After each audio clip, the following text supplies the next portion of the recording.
Hello everyone, I am Keith and welcome to Jack's Math Notebook.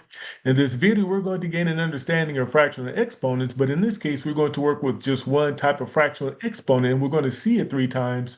So when we get used to seeing it, we feel better about solving problems that look like it.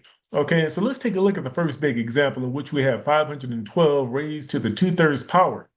Now, it looks pretty daunting, but once we see it and understand what it really means, it will be okay to solve. Now, here's what we're going to do. We're going to pay attention to the denominator of the exponent, which is 3. And so let us first think of it this way. What number multiplied by itself 3 times will give me 512? That is the key right there. What number will multiply by itself 3 times will give us 512? Well, that answer is 8, because 8 times 8 times 8 will give us 512. Now, here's all we have to do now that we got our denominator of the exponent set up. We're just going to take 2 of those, right? We're just going to take 2 of those 8s. And as you can see, 2 of those 8s will multiply to 64, as you see right here. And so it would be 8 squared is equal to 64.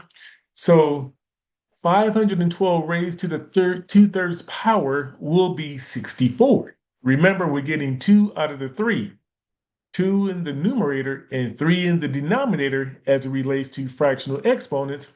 And so now to get us really comfortable with this particular exponent, let's take a look at 125 and ask that same question. Okay, with 3 in the denominator of the exponent, what number multiplied by itself 3 times will give me 125?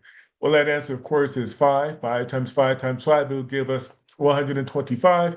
And again, all we're doing is taking 2 out of the 3, which is 5 times 5, right? We know that 5 times 5 is the same as 5 squared, and 5 squared is equal to 25. So 125 raised to the 2/3 power is 25. And so let us apply that same logic to 64 raised to the 2/3 power. Again, triplets, right?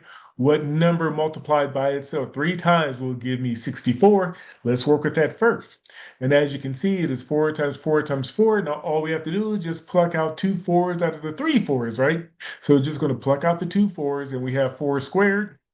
And we know that 4 squared is equal to 16. And now we know that 64 raised to the 2/3 power will be 16.